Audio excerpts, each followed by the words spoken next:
মনে রেখো মা, যে করে আমার আশ তারে করি সর্বনাশ।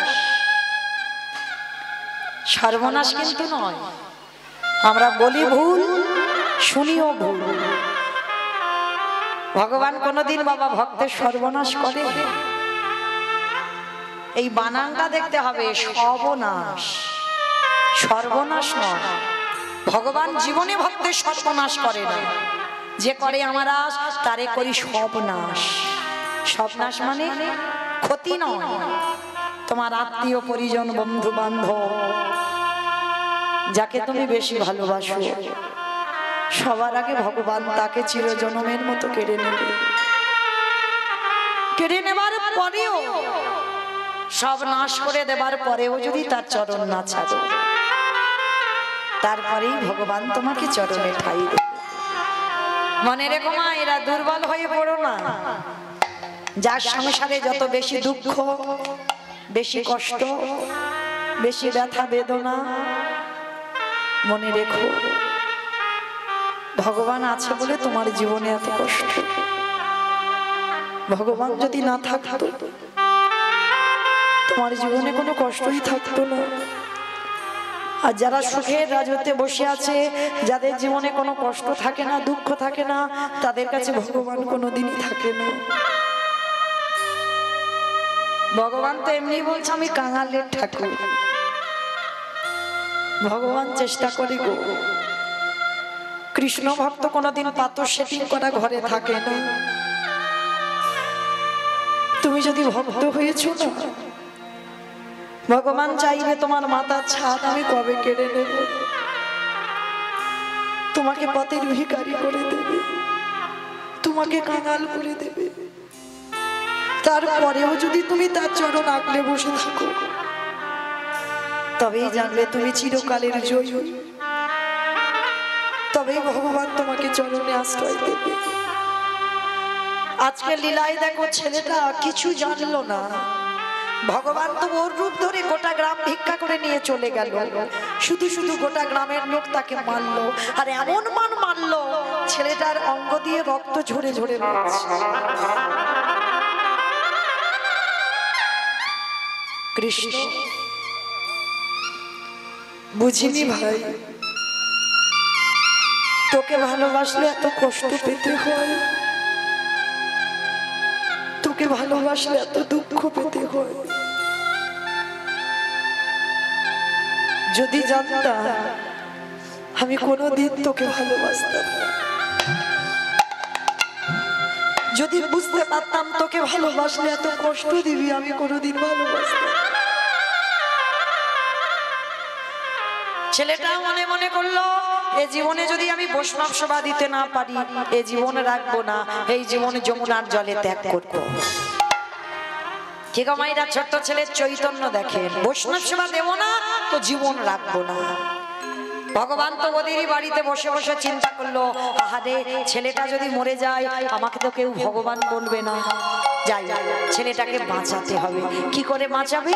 ভগবান একটা পাখি রূপ ধরেছে, আর পাখি রূপ ধারণ করে কানের কাছে বলে যাচ্ছে, এই বটু শোন, তোকে মথুরায় কেউ দিল না ভিক্ষা, তো কি হয়েছে, তুই চলে যা বৃন্দাবন। মনে রেখো মা, বৃন্দাবনে একটা পশু পাখি পর্যন্ত অনাহারে থাকে না। জানো, বৃন্দাবনে যারা গেছেন খুব বানর হনুমান, মানে যারা গেছে তারা ভালো জানো, এত হনুমান। তুমি চোখে যদি চশমা পরে যাও সে কেড়ে নেবে, হাতে মোবাইল থাকলে সে কেড়ে নেবে, যা কিছু থাকবে ব্যাগপত্র সব কেড়ে নিয়ে চলে যাবে। তা জানো, বৃন্দাবনে একটা হনুমান, একটা বানর এত দুষ্টুমি করেছিল, তো এক ভক্ত হনুমানটাকে বন্দি করে রেখে দিয়েছে। আর এমন বন্দি করেছে তাকে খেতেও দেয়নি।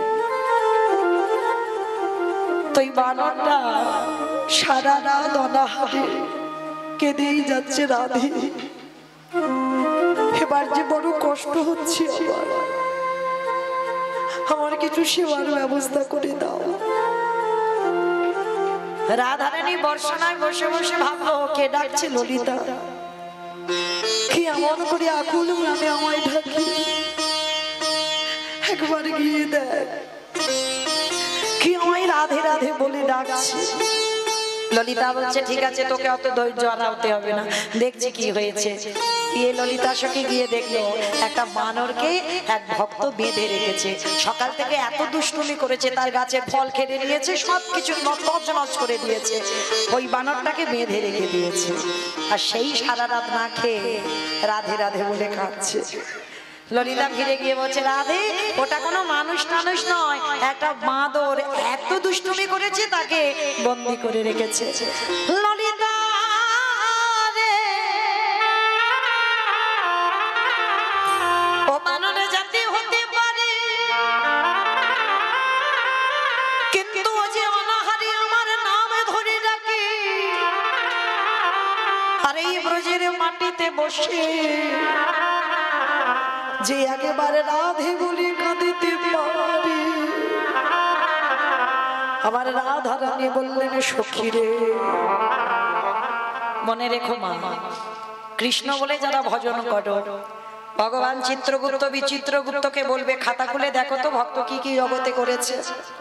ভগবান খাতা খোলাবে, কিন্তু যদি কেউ একেবারে রাধে বলে কেঁদে বেড়া, আমার রাধা রানী কোনোদিন চিত্রগুপ্তকে ডেকে বলে না খাতা দেখো।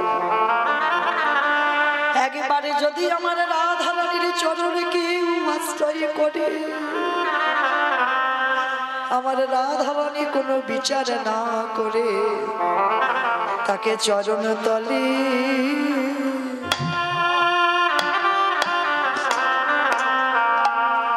আশ্রয় দেয় গো।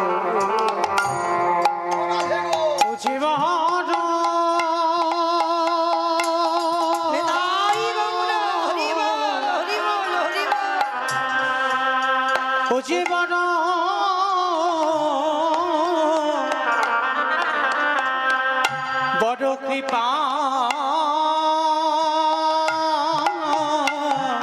কৃপাময়ী রাধে চরণ তলে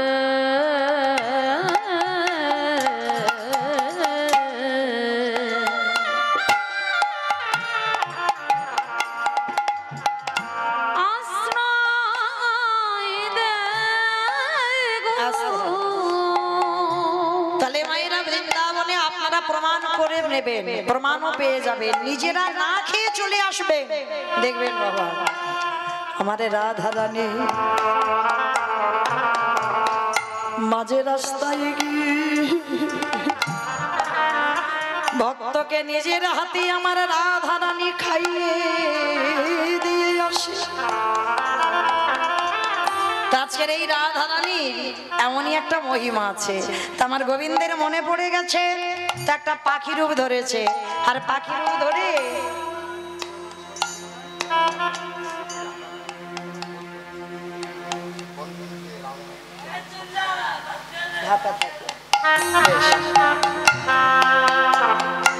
হরি বল হরি বল। আমার বাবা ঠাকুর প্রশ্ন করলেন, রাধা রানীর চরণ সর্বদা একটু ঢাকা দিয়েই রাখতে হয়, কেন জানো? ওই চরণ বড় দুর্লভ চরণ, ওই চরণে একমাত্র আমার গোবিন্দ দর্শন করতে পারে। যাদের ঘরে আমার শিব বিগ্রহ থাকবে, রাধা মাধবের বিগ্রহ, রাধা রানীর বিগ্রহ, সবার কাছে নিবেদন চেষ্টা করবেন আমার গোবিন্দ চরণ দর্শন করা যায়, কিন্তু আমার রাধা চরণ সর্বদাই একটু ঢাকা দিয়ে রাখবেন, কারণ ওই চরণটা সবার দর্শনের জন্য নয়। আর অনেক সাধ্য সাধনা হলেই তবে আমার রাধা চরণ দর্শন হয়। কেন জানো? আমার এই গোবিন্দ বললেন রাধে গো,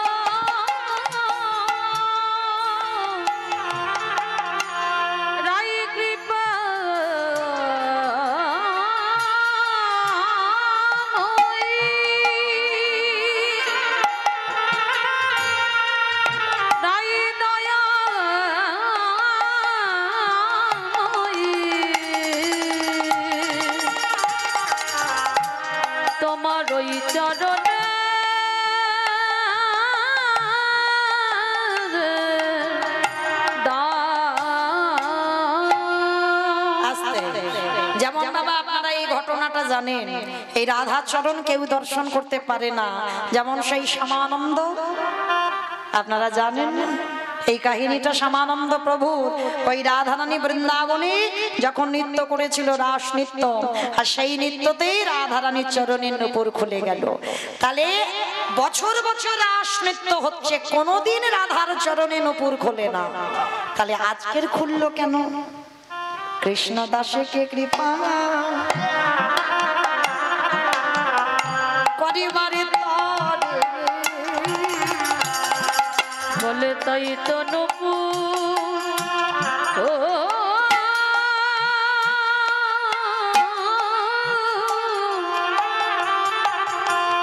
নূপুর খুলে গেছে,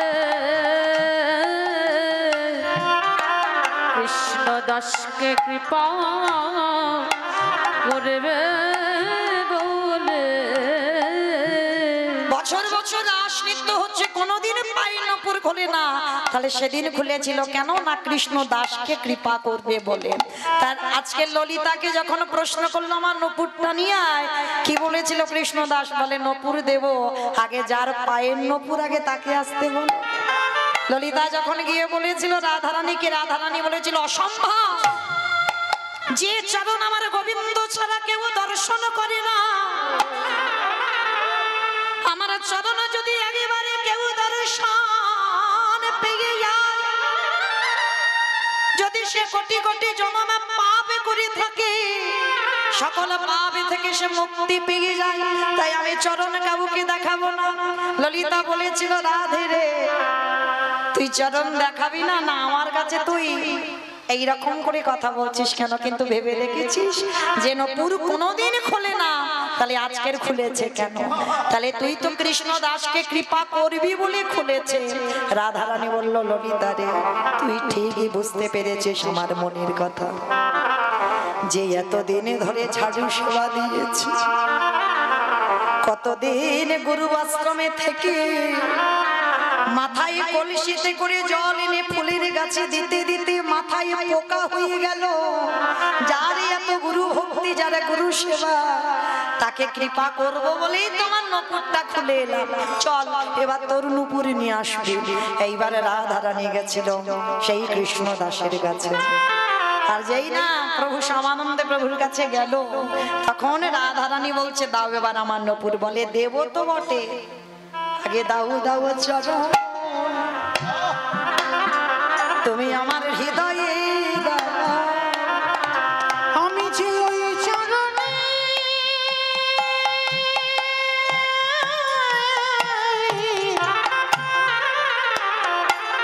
বাবা বাবা, আমি যে ওই চরণে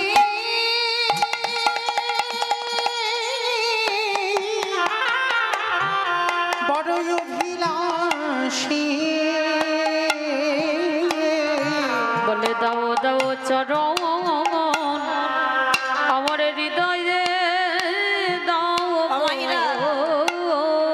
রাধা চরণ ডাকতে গেলে সোনার পাত্রে ডাকতে হয়। রাজনন্দিনী প্রেমময়ী সোনার পাত্র পাবে কোথায়? কৃষ্ণদাস বললেন রাধে গো,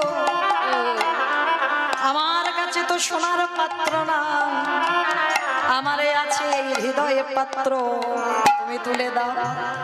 রাধারানী বলল কৃষ্ণ দাস, তোকে তো কৃপা করব, তবে শোন আমার নূপুরটা তুই নিজের হাতে আমার পায়ে পরিয়ে দে। পরিয়ে দিয়েছিল আমার সেই শ্যামানন্দ প্রভু, আর সেই নূপুরটা নিয়ে শ্যামানন্দের গুরুদেবের দেওয়া তিলক মুছে দিয়ে করে দিয়েছিল নূপুর তিলক। শ্যামানন্দ পরিবারের যারা ভক্ত আছেন তাদের কপালে দেখবেন নূপুরের, মানে রাধারানীর চরণে নূপুরের মতো তিলক, এটা শ্যামানন্দ পরিবারের তিলক। তো আজকে সেই রাধা চরণ বড় দুর্লভ, কোটি কোটি সাধ্য সাধনা হলে তবে রাধার চরণ দর্শন হয়। ওই জন্য যাদের ঘরে বিগ্রহ আছে প্রত্যেকের বলে যাই, রাধা চরণ সে যাই পড়াও, শাড়ি পরাও আর যেমন ঘাগরা পরাও, যাই পরাও, কিন্তু রাধা চরণ সর্বদাই ঢেকে রাখবে, কিন্তু গোবিন্দ চরণ যেন দর্শন হয়। আর বিগ্রহ দর্শন করতে গেলে একটা কথা মনে রেখো মা, সর্বাগ্যে ভগবানের চরণ দর্শন করবেন। আমরা অনেকে বারব্রত উপবাস করি, ডালাটা দিয়ে নিবেদন করলাম। ভগবান কি কোনোদিন তোমার ডালার দিকে দেখে? কখনো দেখেনি। তাহলে ডালা যখন ভগবানকে দেবে, নিবেদন যখন করবে, তোমার লক্ষ্যটা যেন ভগবানের চরণে থাকে। চরণ দর্শন করবে, তারপরে কোটি দেশ দর্শন করবে, তারপরে ভগবানের বদন দর্শন করবে। কোনোদিন ভুল করে সরাসরি ভগবানের বদন দর্শন করতে নাই। আর ভগবানের যদি দর্শন এইভাবে করো, তাহলে ভগবান তোমার কি দেখবে? কি গো, ভালো ভালো খেতে দিয়েছে ওইগুলো দেখবে না? তাহলে কি দেখবে? ভক্তের নয়নের দিকে ভগবান তাকাইছে। ও যে ভক্ত বড়,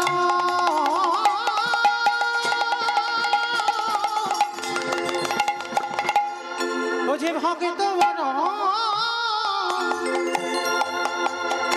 ভালোবাসে, ভক্তের নয়নের দিকে তাকাইছে। ভক্ত চেনা যায় কিসে? যে আমরা প্রসাদ গুলো পড়ি, গলায় তুলসীর মালা, দাদার সঙ্গে তিলক সেবা, প্রসাদ ভুজি, এগুলো তো বাবা বাহ্যিক জগতের আভরণ, তাই না? দেহ শুদ্ধ হলো, দেহ শুদ্ধ হলে মন শুদ্ধ হয়, আর মন শুদ্ধ হলে আত্মা শুদ্ধ হয়ে যায়, তখন ভগবত কৃপা হয়ে যায়। তাহলে এগুলো দেহের বাইরের আভরণ। তাহলে ভগবান ভক্তের নয়নের দিকে তাকায়। ভক্ত চিনতে গেলে ভক্তের নয়নের দিকে তাকাতে হবে, আর নয়নের দিকে তাকালেই দেখবে অবশ্যই করে তুমি ভক্ত চিনতে পারবে। আর ভক্তের কোনো জায়গা দেখলে তুমি চিনতে পারবে না, জগৎটা এখন সাজায় ভরপুর। তাহলে যে ভক্তের নয়ন সর্বদা কৃষ্ণ নামে বাড়ি ঝরি, বুঝবে কিঞ্চিত ভক্ত হওয়ার অধিকার অর্জন করেছে। তাহলে মাইরা, আজকে রাধারানী প্রতিজ্ঞাবদ্ধ, বৃন্দাবনে কেউ অভুক্ত যাবে না। সে একটা পশু পাখি, কীট পতঙ্গ, তরুলতা গুলমন যাই হোক, কেউ কোনোদিন অভুক্ত যাবে না। তা যেই না আমার ভগবানের মনে পড়ে গেছে, একটা পাখি হয়ে বটুর কানে বলে যাচ্ছে, তুই মথুরায় এসেছিস, কেউ দেয়নি, কি হয়েছে? বৃন্দাবন চলে যা।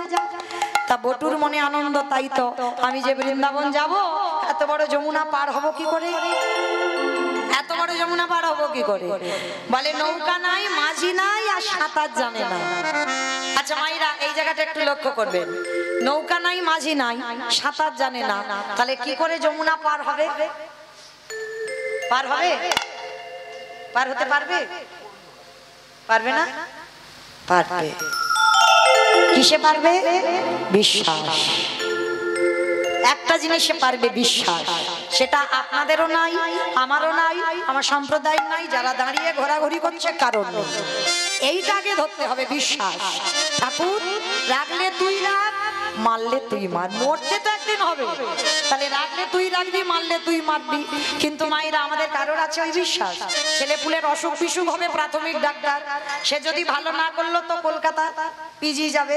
পিজি যদি একেবারে ফেল হয়ে গেল, চেন্নাই ফেলো, সেখানে যদি ফেল হয়ে গেল, রুগী ফিরে এলো, এইবার ওখানে মনসার ভর হয়, শীতলার ভর হয়, পঞ্চানন্দের ভর হয়, যে যেটা বলবে সেটা করবো। ওই একজন ভক্ত কই তার চরণে দিয়ে বলেছে, ঠাকুর রাখলে তুমি রাখো, মারলে তুমি মারো। ওইটা তো কারণ নেই, তো বাঁচবে কি করে? মনে রেখো, অসুখ ভালো তো সেই করে ডাক্তার, বাহ্যিক জগতের ডাক্তার নয়, বাঁচাবে একজন ডাক্তার। তারই যদি ডাক্তারের মতো ডাকা যায়, সেই তো পারে রোগী ভালো করিতে। তাহলে মনে রেখো মাইরা, আজকে বটু বলছে আমার বিশ্বাস, বাবা বলেছে বিপদে যারা পড়ে তোর নাম করলে নাকি পার হওয়া যায়। দেখি তুই আজকের পার করিস কিনা। চোখ বন্ধ করেছে, ছেলে সাঁতার জানে না, মানে গটগট করে নেমে যাচ্ছে, গলা পর্যন্ত জলে, কিন্তু চোখ খুলছে না। চোখ বন্ধ করে গলা পর্যন্ত নেমে গেছে, আর একটু পা পিছলালেই ছেলেটা জলে ডুবে যাবে। চোখ দুটো বন্ধ করে বলছে, দয়ালে তোমার লীলা খেলা বিশ্বাস, ওগো বোঝা বড় দিনের বন্ধু করুণা সিন্ধু,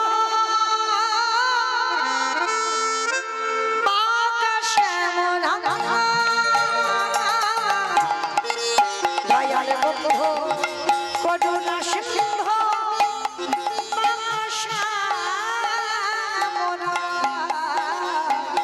উলুধ্বনি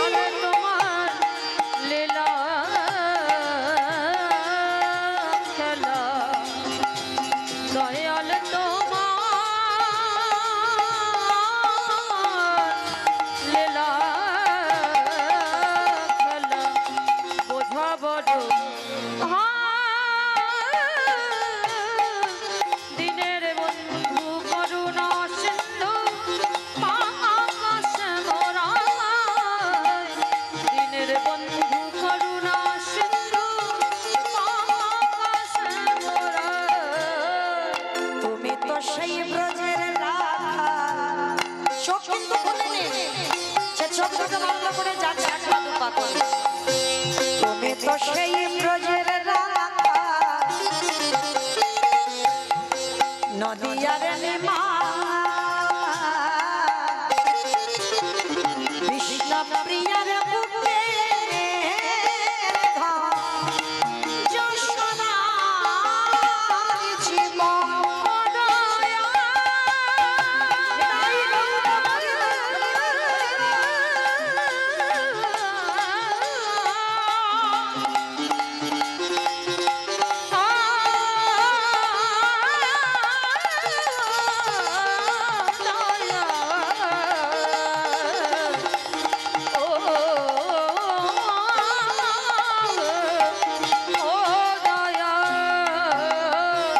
সকাল সাজে তোমার নামে, সকাল সাজে তোমার নামে, সুখী সারি দয়াল বন্ধু করুণা দিনাই দয়াল বন্ধু করুণা সিন্ধু মামা সাগর মামা সাগর দয়া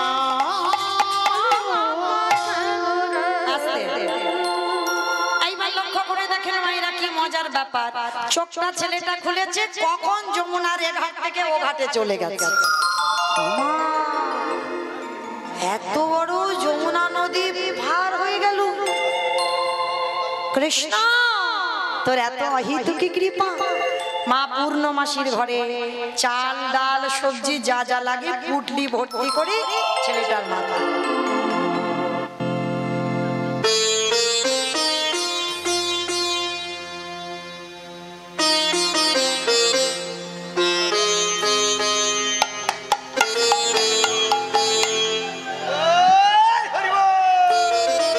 নিতাই গৌর প্রেমানন্দে হরি বল। হরি বল হরি বল।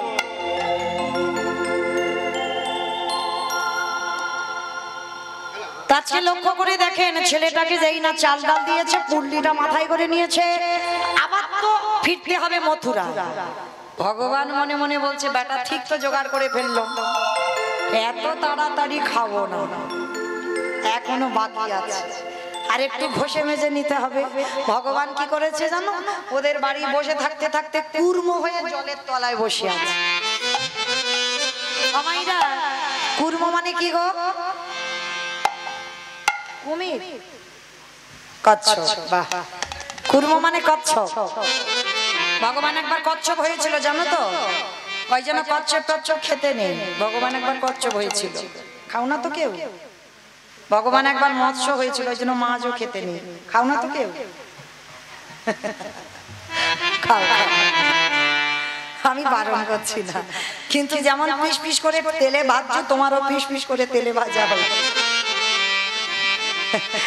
তো আছে ভগবান কচ্ছপ হয়ে জলের তলায় বসে আছে। তো বটু তো জানে না, চাল ডালটা নিয়ে নাচতে নাচতে নাচতে নাচতে একেবারে পর তো পর বাবা কচ্ছপের পিঠে পা পড়ে। আর যারা কচ্ছপ দেখেছো না, কচ্ছপের পিঠটা দেখেছো পিছন, আমার ভগবান আজ ভক্তির লাগি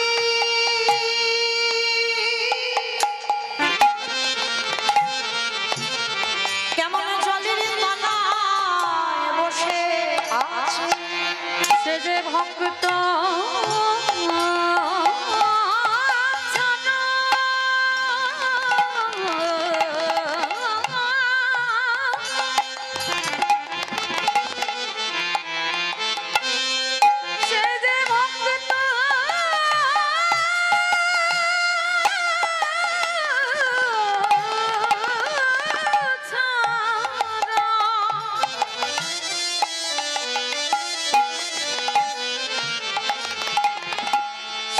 ভক্ত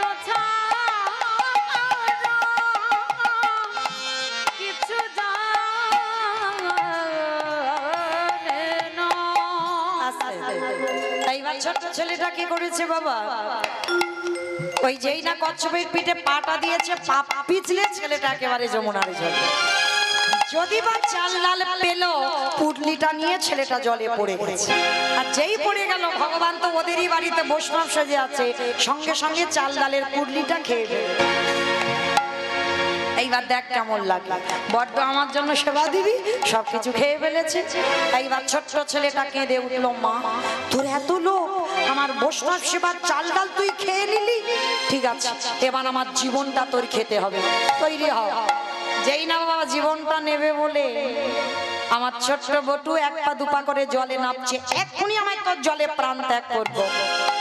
ভগবান ওদেরই বাড়িতে বসে বসে ভাবছে, হায় হায় হায় হায়, ছেলেটা যদি মরে যায় আমাকে তো ভগবান বলবে না, তাহলে বাঁচাতে হবে। কিন্তু কি করে বাঁচাবো, কি করে বাঁচাই, কি করে বাঁচাই, কি করে হয়েছে। ওরই বাবাকে ডেকেছে, মনিবাব তুমি কেমন বাবা, ছেলেটা সেই যে দুপুরবেলা ভিক্ষায় গেল, এখনো ফিরছে না, তুমি খোঁজ খবর নেবে না? তাই তো বাবা মনে মনে ভাবছে, ছেলের এত তো দেরি হওয়ার কথা নয়, তাহলে এত দেরি হচ্ছে কেন, দাঁড়াও একবার দেখে আসি। ঠিক আছে বাবা আপনারা একটু বসেন, আমি দেখি ছেলেটা কোথায়। শোনো, তোমার ছেলে মনে হচ্ছে যমুনার পাড়ে খেলছে। কিরম বদমাস দেখেছো, মানে একবার করে ভক্তরে ঠেলে দিচ্ছে বিপদের মুখে, আর একবার করে বাঁচাচ্ছে। আর বাবা ছুটে গেল যমুনার ঘাটে, গিয়ে দেখলো ছেলেটা গলা পর্যন্ত জলে নেমে আছে। এই খোকা, আগে শিগগিরই ওঠ, সাঁতার জানিস না তুই, জলে নেমেছিস কেন? সর্বনাশ, আর একটু গেলে তো তুই জলে ডুবে যাবি, আগে ওঠ বলছি। মরা হলো না, মৃত্যুটা তো খুব কঠিন মা, বেঁচে থাকাটা সোজা, মৃত্যুটা কঠিন। মরি বললে মরা হবে না, কি মাইরা মরি বললে মরা হবে? আমি যদি বলি এক্ষুনি এখনই আমি মরবো, মরতে পারবো? পারবো? বলে হ্যাঁ পারা যাবে। কেন, একটু বিষ খেয়ে নিলেই তো মরে যাবে।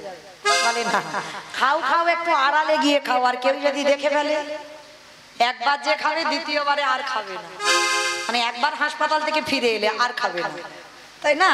তাহলে ভাইরা মরি বললে মরা হবে না, ওই জন্য বলছে কে যে কিভাবে মরবে জগতে কেউ জানে না, কেউ বলতে পারবে না এখানে।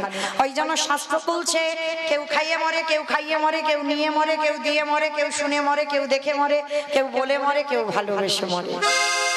এই যা যা কথাগুলো বলছে, একটা কথা গ্রন্থের বাইরে নেই বাবা, সব গ্রন্থের ভিতরে আছে, একটা আজে বাজে কথা নয়। কারো জানা থাকলে বলতে পারবেন। কেমন খেয়ে মরেছিল কে, খেয়ে মরেছিল কে, কারো জানা থাকলে বলো।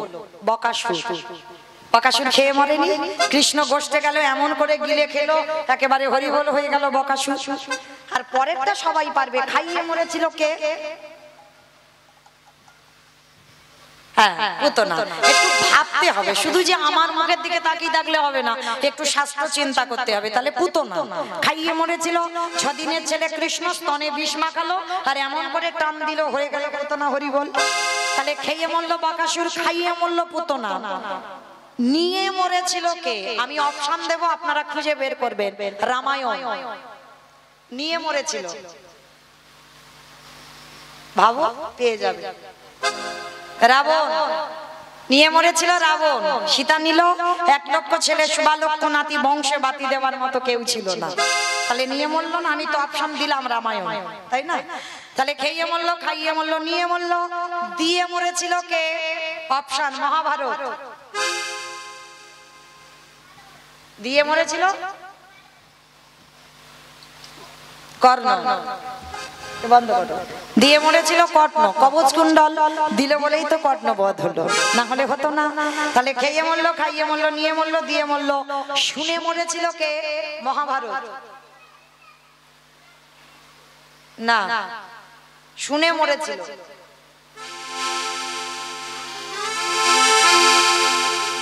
অশ্বত্থামা হতবান, ইহা আমি সত্য জানি, ইতি গজ পড়ে গেল রানে, ইতি গজ পড়ে গেল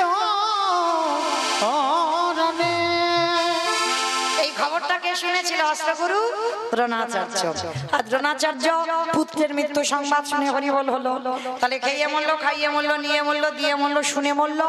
দেখে মরেছিল কে, হিরণ্যকশিপুর। দেখে মরেনি, প্রহ্লাদকে বলেছিল, প্রহ্লাদ তোর হরি কোথায় থাকে? বলে যেদিকে তাকাবো সেদিকে আমার হরি। এই ফটিক স্তম্ভে তোর হরি আছে? বলে আছে। ভগবান ভক্তের জন্য রড বালি সিমেন্টের ভিতরে ঢুকে বসেছিল। তাহলে কতটা দীনতার প্রতিমূর্তি ভক্তের প্রতি। তাহলে ওইখান থেকে বাইর হলো, দেহটা মানুষ, মুখটা পশু। কোন ঠাকুর? গণেশ ঠাকুর। আই দেখো নাকি গণেশ ঠাকুর। মানে বুদ্ধিটা দেখেছো, দেহটা মানুষ বলেছি, মুখটা পশু বলেছি, ওই জন্য গণেশ ঠাকুর। আমাইরা কোন ঠাকুর? না নৃসিংহ। বাহ, নৃসিংহদেব। আর ওই নৃসিংহ রূপ ধরে হিরণ্যকশিপুরকে বধ করেছিল। কিন্তু বাবা এই হিরণ্যকশিপুরের একটা বর দেওয়া ছিল না, ওই রূপটা তো এমনি এমনি ধরেনি। ওরই দাদা হিরণ্যাক্ষকে বধ করেছিল বরাহ রূপ ধারণ করে, আর হিরণ্যকশিপুরকে বধ করেছিল নৃসিংহ রূপ ধারণ করে। মানে দুইটো অবতার দুই ভাইয়ের জন্য, দুটো অবতার ধরেছিল দুই ভাইয়ের জন্য। তাহলে এই জায়গাটা একটু বিচার করে দেখেন, এই রূপটা ধরেছিল কেন ভগবান? হিরণ্যকশিপুরকে একটা বর দেওয়া ছিল, কোনোদিন নারী নয়, পুরুষ নয়, পশুতে ওকে মারতে পারবে না। জলে নয়, স্থলে নয়, অন্তরিক্ষে মারতে পারবে না। ঘরে মারতে পারবে না, বাইরে মারতে পারবে না, দিনে মারতে পারবে না, রাতে মারতে পারবে না, মাসে মারতে পারবে না, বারে মারতে পারবে না। মূর্খ হিরণ্যকশিপুর ভেবে রেখেছিল তাহলে তো আমি অমর। ভগবান বললেন পাগল, অমর নয়, আমি একটা একটা জায়গায় ফাঁকা রেখে দিয়েছি। যার জন্য তো ভগবান ওই রূপটা ধরলো। নারী তো নয়, পুরুষও নয়, পশুও নয়, ওই নরসিংহ রূপ ধরে হিরণ্যকশিপুরকে বধ করলো।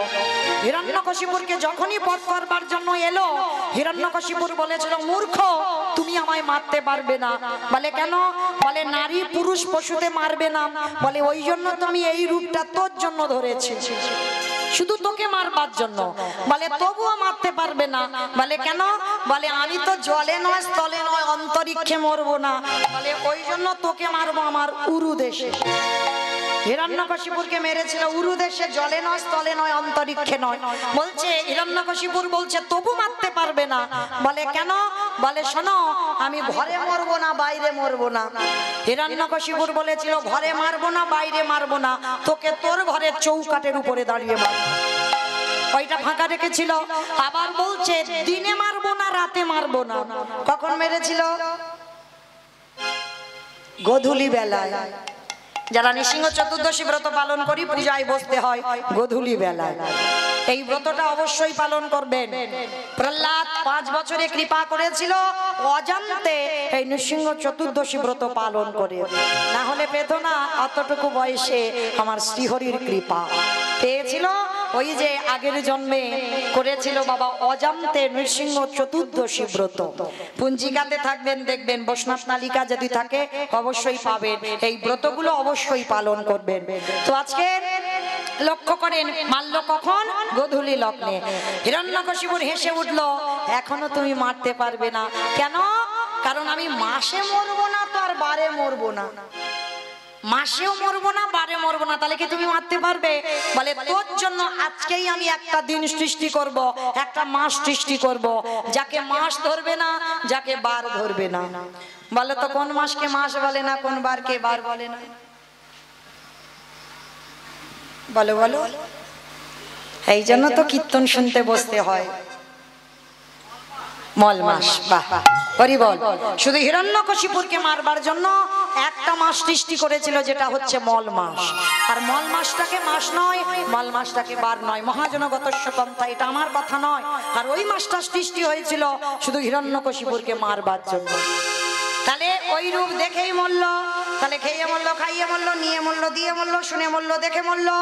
বলে মরেছিল কে? দক্ষ রাজা 60টার মেয়ের মধ্যে একটা মেয়ে সতী। দক্ষ যজ্ঞ হয়েছিল, সব জামাইকে বলেছিল, আমার বাবা শিবকে বলেনি। তখনই সতী বলেছিল আমার স্বামীকে তুমি অপমান করলে, সব জামাইকে বললে, আমার স্বামীকে বললে না। এই মুহূর্তে তোমার বাড়িতে আমি বিনা নিমন্ত্রণে এসেছি, আমার স্বামীকে যেখানে নিমন্ত্রণ করা হয়নি, আমি অপমানিত হলাম। এই মুহূর্তে আমি আমার দেহ ত্যাগ করব। সতী দেহ ত্যাগ করে দিল। তাহলে বলেই মৃত্যু হলো। তাহলে খেয়ে মরলো, খাইয়ে মরলো, নিয়ে মরলো, দিয়ে মরলো, শুনে মরলো, বলে মরলো, দেখে মরলো। আর একটা বাকি আছে, ভালোবেসে মরেছিল কে? আমি বলবো বলো। ঋতুপর্ণা।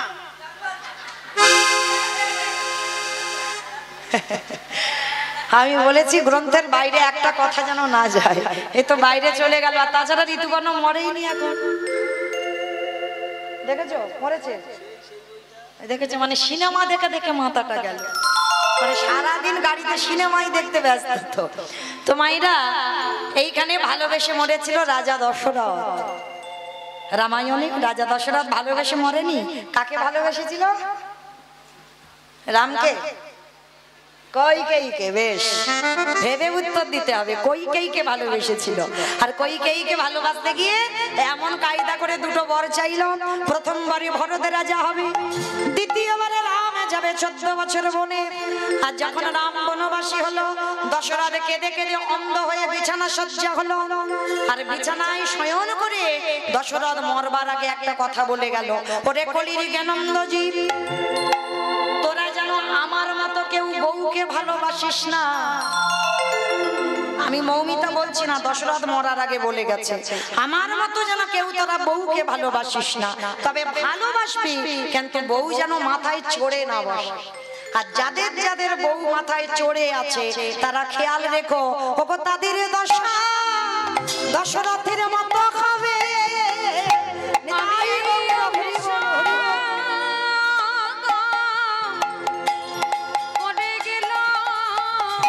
বলে তাদের দশা দশরথের মতো হবে। আস্তে আমার ফিরে আসেন লীলায়। কোথায় ছিলাম?